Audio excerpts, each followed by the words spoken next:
तीन गो आदमी के अच्छा आप या हम चाहे भैया चाहे कोई भी व्यक्ति भूलना भी चाहिएगा तो भूल नहीं पाइएगा। तीन आदमी के किनको किनको संकट में डालने वाले को एक और संकट में छोड़कर आपको भागने वाले को दो और उस विपत्ति रूपी संकट में आकर कोई व्यक्ति को साथ देने वाले को। थ्री एक भुला सकते हैं? क्यों ना न भुलाइएगा। ऐसे तो भैया खिसिया के एगो बहुत खराब बात बोल दिए हैं। कितना खराब बोले हैं? बहुत खराब 3.5 किलो भर इतना ज्यादा कहते शिव शंकर तू लोग जैसन गीत गौ नहीं गा करके चल रहे हो मार्केट में वैसन गाना बजाना पर हम लोग लात मारते हैं। माई बहन बेटी रोटी करके लोग पैसा कमाता। भैया वो हमने ना आपका थाती शिव शंकर बचा के रखा है। हाँ वो वाला हमने ना है जाए चलबे ना करे आपका स्वाभिमान को गिरने नहीं देंगे क्योंकि आपके पीठिए पर हम भी पैदा हुए हैं। यह बघावा है। ये कोशिश रहेगा डूइंग वाइल लर्निंग करते हुए सीखो। आपको देखते हैं उसको कैच करते हैं। भले आप बूढ़ा हो गए तो क्या आपके पास जो चीज है वो हम जानते हैं। हाँ भाई ऐसे होते रहिएगा तो भी हम साथ नहीं छोड़ेंगे।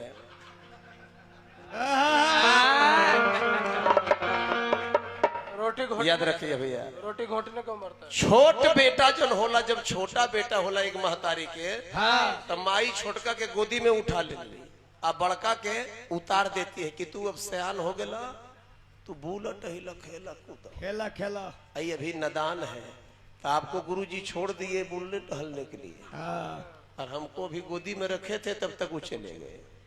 तो अब हम पकड़ेंगे किनको?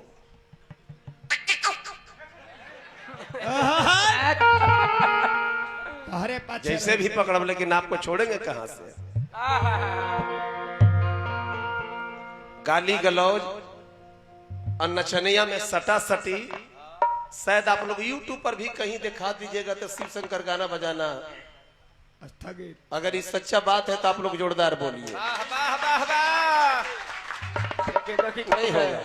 आज जब तक आप लोग का आशीर्वाद रहेगा ये देह में वो ना सटे रुक रहे ना सटे शिव भैया यह बघावा है। और वो है बचैले है ना जितना जितना संकट से हम निकले हैं दूसरा ब्यास रहता तो दुनिया से चले जाता स्थगित था उनका गाड़ी सहित 16 गो डायरी कॉपी किताब सब कुछ लेके जेकरा पास गीत न है डायरियो ले चले गए। अब बोला कि ब्याह जी घबराइए नहीं हम नया डायरी लिख के आपको इसे बदले में भेज देंगे। नया गीत के साथ। चलिए ठीक बा। दुख के घड़ी में बहुत लोग साथ दिले चलो।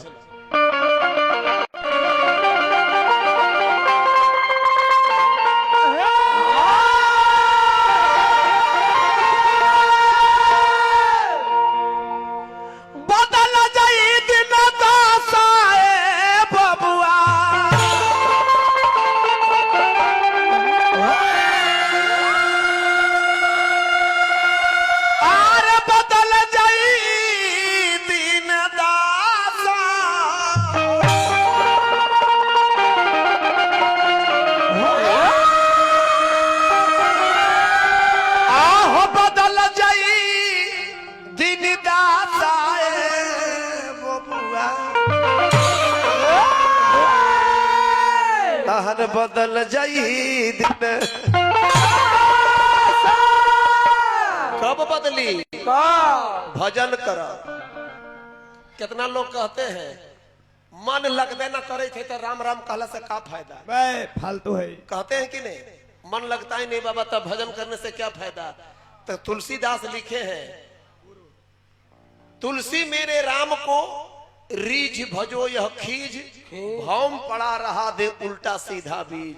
किसान जब खेत में बीज छिटता है बाबा तनी से एक मिनट किसान जब खेत में बीज छिटता है तो बीज सीधा गिरता है कि टेढ़ा गिरता है कि उल्टा गिरता है कि पट गिरता है कि चित गिरता है इससे मतलब नहीं है, लेकिन पौधा सब में जन्म जाता है।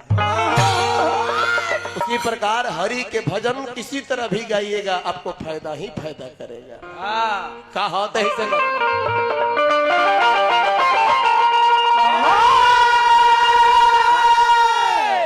बदल जाई दिन दासा ये बबुआ, अरे बदल जाई दिन दासा ये बचावा ये बबुआ, बदल जाई हो दिन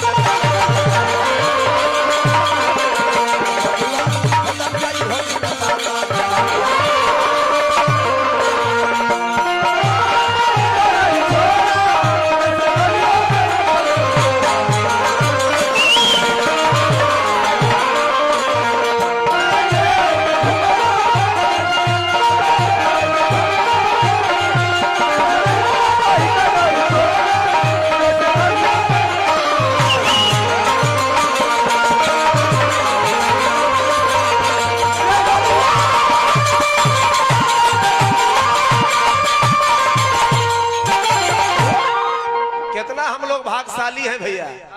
हरि के नाम भी हो जाता है और नाम के बहाने घर चलाने के लिए दाम भी हो जाता है। एक पंथ दो का काम है ना, पार काम बोल रहे हैं काज। काज। मारा चक्रधार में अरे भगवान से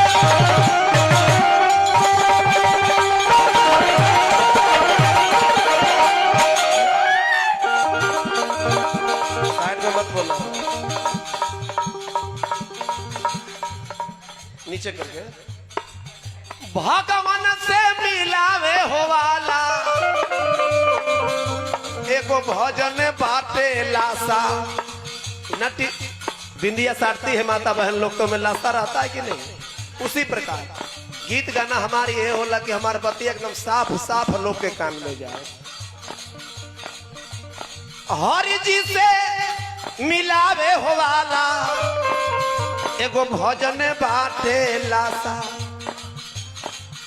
ए बबुआ, भजन बाटे लासा।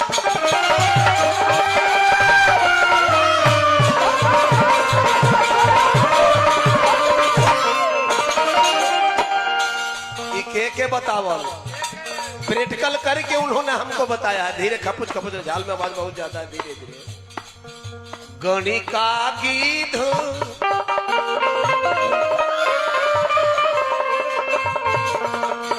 अजामिल से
चुप चुप करवाओ। हमारा गुरुजी कन्हाई जी, कन्हाई गुरुजी की तरफ से 100 रुपए का पुरस्कार।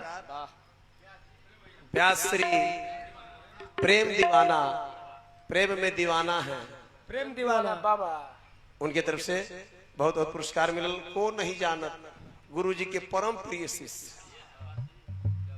यूट्यूब पर भी हम अभी भी सुनते हैं। यही मंदिर में आप उनको पैसा दे रहे थे।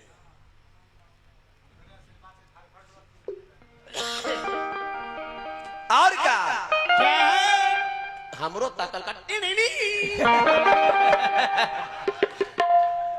मतलब तोरा कुछ बुझा हो। मैं तो सुर में रहता है बेंजू वाला।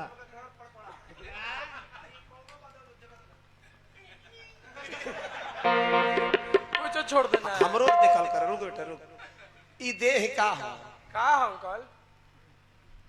गाय के, भैंस के, बकरी के, उस सब के चमड़ा के बेल्ट बनता है, जूता बनता है, चप्पल बनता है, बैग बनता है। ये कर जूता बनता है। कोनो काम के। वो घास पात खाती है, दूध मलाई मक्खन देती है। वाह। घास पात खाती है और मक्खन मलाई दूध घी देती है। और हम लोग मलाई मक्खन खाते हैं, हम लोग क्या देते हैं? खा ओकर से घर लिपा है, गोईठा ठोकाला, घर लिपाला। और आप लोग मक्खन मिश्री मलाई, भले ब्राह्मणे देवता है, आप लोग बढ़िया बढ़िया मीठा खाते हैं। हाँ, स्पंज वाला। उसका तो स्पेशल खाद होगा, धूप बत्ती बनेगा। ए बाबू, इसीलिए कहा गया है कि क्षिति जल पावक गगन समीरा पंच तत्व के अधम शरीरा अधम है, कोई काम के नहीं है। और फिर भी हम लोग सजा के चलते। देखिएगा कोई जिम से लड़का लोग निकलेगा तो खोल के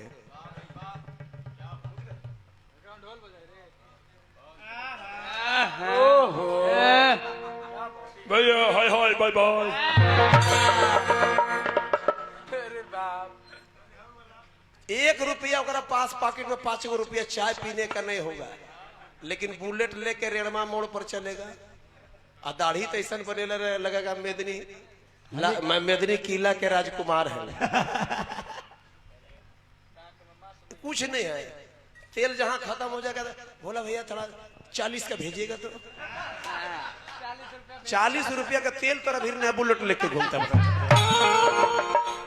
3 रुपए मेरे पास है। ये है हमारे बुलेट है नहीं, कैसे क्या होता है?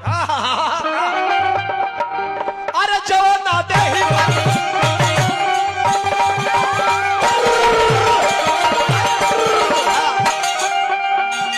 धीरे, जितना पैसा देते हैं उतने बजाओ, उतने बजबे करता है। और धीरे जवाना देही पर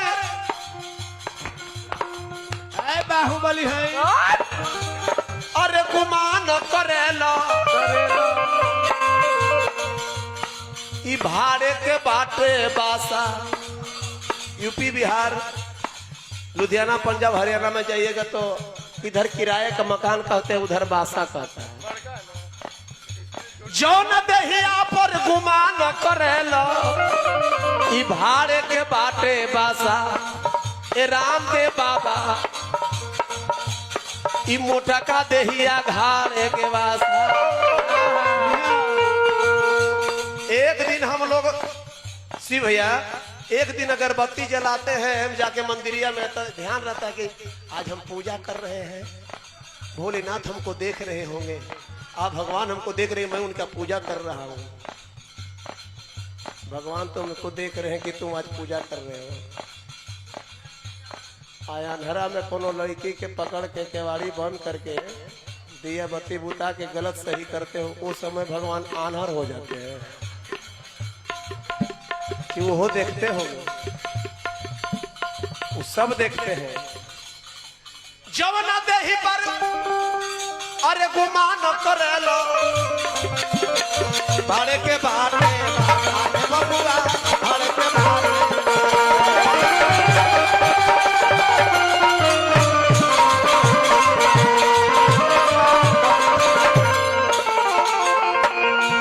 देखत बाड़े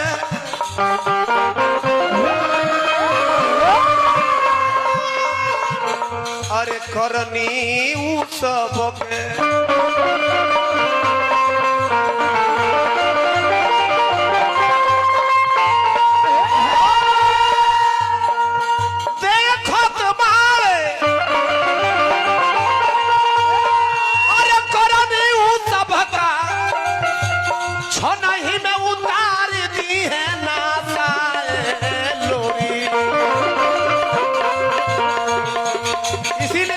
सबको कहता हूँ जिस रूप में है नहाइए बिना नहाइए, खाइए बिना खाइए, सोवत जागत उठत बैठत जैसे है उसी भाव में क्या करना है।